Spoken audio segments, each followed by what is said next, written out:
ಎಲ್ಲರಿಗೂ ನಮಸ್ಕಾರ ಮತ್ತು ಪ್ಲಂಬಿಂಗ್ ಟ್ರೇಡ್ ನ ಈ ಮಾಡ್ಯೂಲ್ಗೆ ಸುಸ್ವಾಗತ.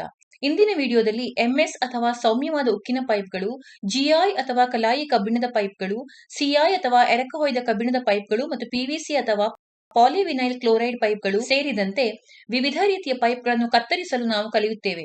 ಎಲ್ಲವೂ ವಿಭಿನ್ನ ವ್ಯಾಸಗಳು ಮತ್ತು ವಿಭಿನ್ನ ಗಾತ್ರಗಳೊಂದಿಗೆ.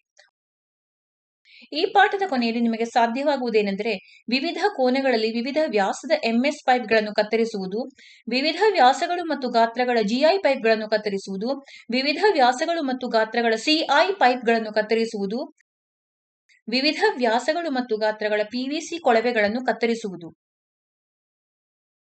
ಇದಕ್ಕೆ ಬೇಕಾದ ಉಪಕರಣಗಳು ಮತ್ತು ಸಾಮಗ್ರಿಗಳು: bench vise 1, pipe vise 1, flat file 1, hacksaw frame and blade 1, try square 1, steel rule 1, scriber 1, cold flat chisel 1, hammer 1, pipe cutter 1, pencil 1, 50 mm PVC pipes, 4 inch cast iron pipe, MS pipe 50 mm, GI pipe 11/2.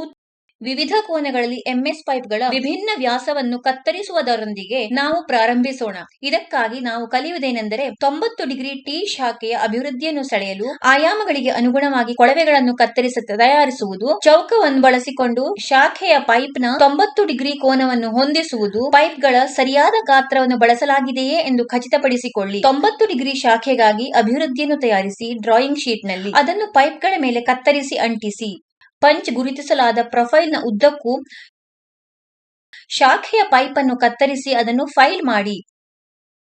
ಮುಂದೆ 50 mm ಮತ್ತು 3 mm ಗೋಡೆಯ ದಪ್ಪದ MS pipe ನಲ್ಲಿ 45 degree ಕೋನದ joint ನಲ್ಲಿ pipe ಅನ್ನು welding ಮಾಡುವುದನ್ನು ನೋಡೋಣ. Pipe ನ ಅಭಿವೃದ್ಧಿಯನ್ನು 45 ಡಿಗ್ರಿ ಬ್ರಾಂಚ್ ಜಾಯಿಂಟ್ ಗಾಗಿ ಸಿದ್ಧಪಡಿಸಿ ಆಯಾಮಗಳಿಗೆ ಅನುಗುಣವಾಗಿ ಪೈಪ್ ಗಳನ್ನು ಕತ್ತರಿಸಿ ತಯಾರು ಮಾಡಿ ಮತ್ತು ಪೂರ್ಣಗೊಳಿಸಿ. 45 ಡಿಗ್ರಿ ಶಾಖೆಯ ಪೈಪ್ ನ ಅಭಿವೃದ್ಧಿಗಾಗಿ ಡ್ರಾ ಎ ಮಧ್ಯರೇಖೆ AB, CDE ಮತ್ತು F ಬಿಂದುಗಳನ್ನು, ತ್ರಿಜ್ಯವನ್ನು ಮತ್ತು ಪೈಪ್ನ ಉದ್ದವನ್ನು ಬಳಸಿಕೊಂಡು ಗುರುತಿಸಿ ಕೇಂದ್ರ ರೇಖೆ AB ಉಲ್ಲೇಖವಾಗಿ.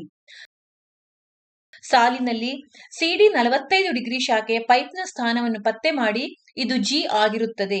G ಬಿಂದುವಿನಲ್ಲಿ 45 ಡಿಗ್ರಿ ಕೋನವನ್ನು ಎಳೆಯಿರಿ. ಸೂಕ್ತವಾದ ಎತ್ತರವನ್ನು ಆರಿಸಿ ಮತ್ತು ಶಾಖೆಯ ಪೈಪ್ GI ನ ಎತ್ತರವನ್ನು 45 ಡಿಗ್ರಿ ಸಾಲಿನಲ್ಲಿ G ಬಿಂದುವಿನಿಂದ ಗುರುತಿಸಿ.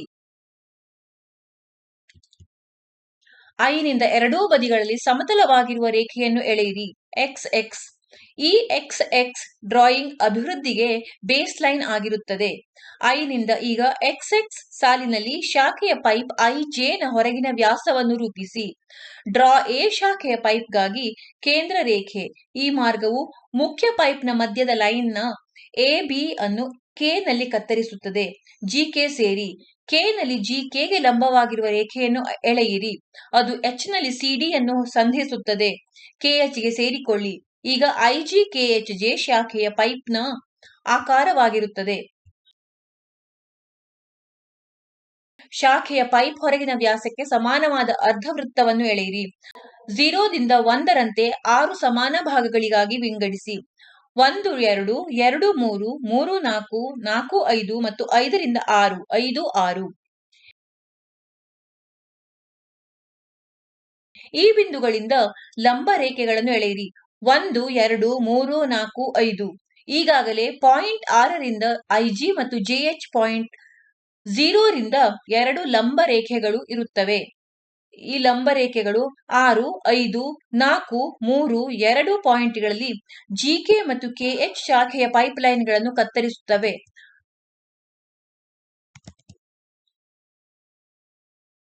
1 ಮತ್ತು 0 ಅಂಕಗಳು 6 ಮತ್ತು G, ಹಾಗೆಯೇ ಅಂಕಗಳು 0 ಮತ್ತು H ಒಂದೇ ಬಿಂದುಗಳಾಗಿವೆ ಎಂಬುದನ್ನು ಗಮನಿಸಿ. ಮೂಲ ಸಾಲಿನಲ್ಲಿ XX ಫ್ಲಾಟ್ 13 ಅಂಕಗಳು 0 to 1 ಅಂತರಕ್ಕೆ 0, 1, 2, 3, 4, 5, 6, 5, 4, 3, 2, 1, 0 ನಂತೆ ಸಮಾನವಾಗಿರುತ್ತದೆ. ಈ 13 ಪಾಯಿಂಟ್ಗಳಿಂದ XX ಗೆ ಲಂಬ ರೇಖೆಗಳನ್ನು ಎಳೆಯಿರಿ. 6, 5, 4, 3, 2, 1, 0 ಪಾಯಿಂಟ್ಗಳಿಂದ XX ಗೆ ಸಮಾನಾಂತರವಾಗಿರುವ ಅಡ್ಡರೇಖೆಗಳನ್ನು ಎಳೆಯಿರಿ. ಈ 7 ಅಡ್ಡ ರೇಖೆಗಳು ಮೂಲ ರೇಖೆಯಿಂದ 13 ಲಂಬ ರೇಖೆಗಳನ್ನು 13 ಪಾಯಿಂಟ್ಗಳಲ್ಲಿ ಕತ್ತರಿಸುತ್ತವೆ.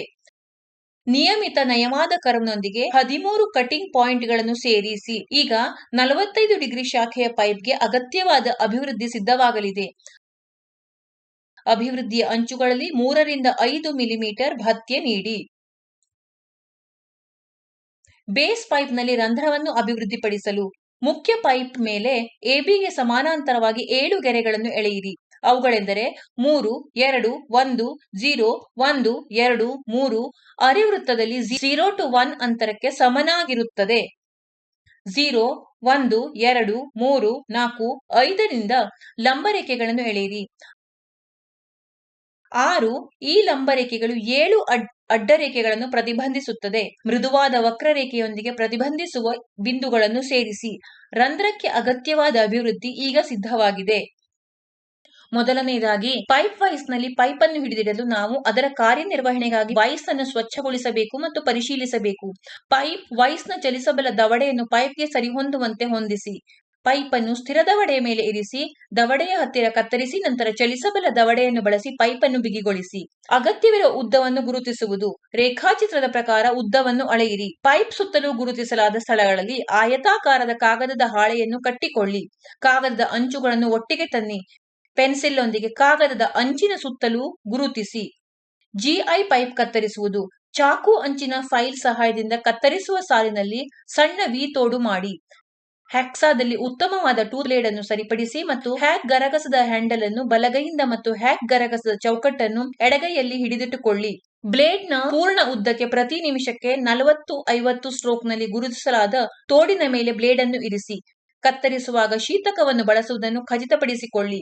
ದೊಡ್ಡ ವ್ಯಾಸದ ಕೊಳವೆಗಳನ್ನು ಕತ್ತರಿಸುವ ಸಲುವಾಗಿ ಅರ್ಧದಷ್ಟು ಆಳದವರೆಗೆ ಕತ್ತರಿಸಿದ ನಂತರ ಪೈಪ್ ಅನ್ನು ತಿರುಗಿಸಿ ಮತ್ತು ಕಾರ್ಯವಿಧಾನವನ್ನು ಪುನರಾವರ್ತಿಸಿ. ಪೈಪ್ ಅನ್ನು ಕತ್ತರಿಸಲು ಪೈಪ್ ಕಟರ್ ಅನ್ನು ಬಳಸಿದರೆ ನಂತರ ಪೈಪ್ ಕಟರ್ ನಲ್ಲಿ ಪೈಪ್ ಅನ್ನು ಸರಿಪಡಿಸಿ.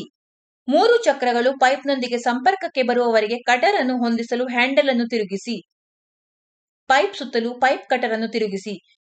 ಕತ್ತರಿಸುವ ಚಕ್ರವು 1 ಅಥವಾ 2 ತಿರುವುಗಳ ನಂತರ ಬರೆಯಲ್ಪಟ್ಟ ಸಾಲಿನಲ್ಲಿ ನಿಖರವಾಗಿ ಕುಳಿತಿದೆಯೇ ಎಂದು ಪರಿಶೀಲಿಸಿ. ಇದರ ನಂತರ ಕತ್ತರಿಸುವ ಚಕ್ರದ ಮೇಲೆ ಹೆಚ್ಚುವರಿ ಒತ್ತಡವನ್ನು ಹಾಕಿ ಕಾರ್ಯವಿಧಾನವನ್ನು ಮುಂದುವರೆಸಿ. ಪೈಪ್ ಬೀಳದಂತೆ ತಡೆಯಲು ಉಚಿತ ಕೈಯಿಂದ ಪೈಪ್ ಅನ್ನು ಬೆಂಬಲಿಸಿ. ಪೈಪ್ ಕತ್ತರಿಸುವವರೆಗೆ ಈ ವಿಧಾನವನ್ನು ಮುಂದುವರೆಸಿ. ಟ್ರೈ ಸ್ಕ್ವೇರ್ ಅನ್ನು ಬಳಸಿಕೊಂಡು ಅಂತ್ಯದ ಚೌಕವನ್ನು ಪರಿಶೀಲಿಸಿ. ಅರ್ಧ ಸುತ್ತಿನ ಫೈಲ್ ಬಳಸಿ ಚೌಕವನ್ನು ಫೈಲ್ ಮಾಡಿ.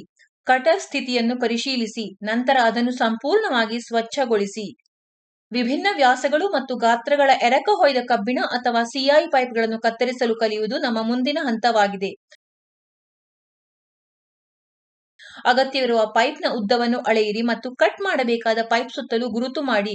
ನಂತರ ಮರದ ವಿ ಬ್ಲಾಕ್ ಮೇಲೆ ಪೈಪ್ ಅನ್ನು ಇರಿಸಿ ಮತ್ತು ಮಾರ್ಕ್ ಉದ್ದಕ್ಕೂ ಪೈಪ್ ಅನ್ನು ಕತ್ತರಿಸಿ.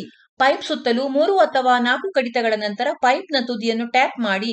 ಪೈಪ್ ಒಡೆಯದಿದ್ದರೆ ಪೈಪ್ ಅನ್ನು ತಿರುಗಿಸಿ. ಪೈಪ್ ಕತ್ತರಿಸುವವರೆಗೆ ಕತ್ತರಿಸುವುದು ಮತ್ತು ಟ್ಯಾಪಿಂಗ್ ಅನ್ನು ಪುನರಾವರ್ತಿಸಿ. ಫ್ಲಾಟ್ ಫೈಲ್ನೊಂದಿಗೆ ಪೈಪ್ ಅಂಚನ್ನು ಫೈಲ್ ಮಾಡಿ. ಕೊನೆಯದಾಗಿ ವಿವಿಧ ವ್ಯಾಸಗಳು ಮತ್ತು ಗಾತ್ರಗಳ ಪಿವಿಸಿ ಪೈಪ್ಗಳನ್ನು ಕತ್ತರಿಸುವುದನ್ನು ನೋಡೋಣ. ಪೈಪ್ ವೈಸ್ ನಲ್ಲಿ ಪಿವಿಸಿ ಪೈಪ್ ಅನ್ನು ಗಟ್ಟಿಯಾಗಿ ಹಿಡಿದುಕೊಳ್ಳಿ ಮತ್ತು ರೇಖಾಚಿತ್ರದ ಪ್ರಕಾರ ಅಗತ್ಯವಿರುವ ಉದ್ದಗಳನ್ನು ಗುರುತಿಸಿ. 5, 10, 15, 20, 25, 30, 35, 40, 45 ಮತ್ತು 50 ಮಿಲಿಮೀಟರ್ ಆಳಕ್ಕೆ ಪಿವಿಸಿ ಪೈಪ್ ಅನ್ನು ಹಂತ ಕಟ್ ಮಾಡಿ. ಹ್ಯಾಕ್ಸಾದಲ್ಲಿ ಉತ್ತಮವಾದ ಉಪಕರಣಗಳ ಬ್ಲೇಡ್ ಅನ್ನು ಸರಿಪಡಿಸಿ. ಹ್ಯಾಕ್ಸಾ ಹ್ಯಾಂಡಲ್ ಅನ್ನು ಬಲಗೈಯಲ್ಲಿ ಮತ್ತು ಅದರ ಚೌಕಟ್ಟನ್ನು ಎಡಗೈಯಲ್ಲಿ ಹಿಡಿದಿಟ್ಟುಕೊಳ್ಳಿ. ಮಾರ್ಕ್ ನಲ್ಲಿ ಬ್ಲೇಡ್ ಅನ್ನು ಮುಂದಕ್ಕೆ ಸರಿಸಿ ಮತ್ತು ಬ್ಲೇಡ್ ನ ಪೂರ್ಣ ಉದ್ದಕ್ಕಾಗಿ ನಿಮಿಷಕ್ಕೆ 40 ಸ್ಟ್ರೋಕ್ಗಳನ್ನು ಬಳಸಿ. ಫ್ಲಾಟ್ ಫೈಲ್ನೊಂದಿಗೆ ಅಂಚುಗಳನ್ನು ಫೈಲ್ ಮಾಡಿ. ಪ್ರಯತ್ನಿಸಿ. ಚೌಕವನ್ನು ಬಳಸಿಕೊಂಡು ಮಟ್ಟವನ್ನು ಪರಿಶೀಲಿಸಿ.